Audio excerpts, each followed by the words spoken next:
النبي دخل على شاب وهو في الموت.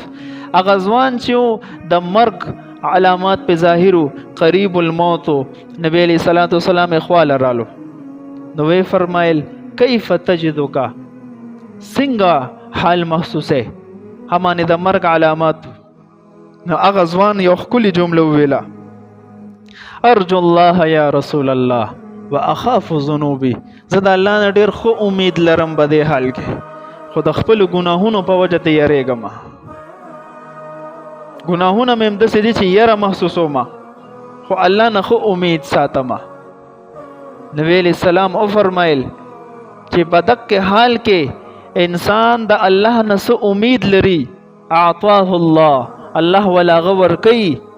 ته خو امید لري الله به تا سره ښه معامله کوي، او د ګناهونو په وجه ته یریږي. و آمنه ممن یخاف، او د کومو څیزونو نه چې یریږي د مرګ په حالت کې، نو الله به د هغې نه امن هم درکوي. نو دا د ښه والي بشارت یې ورکړو.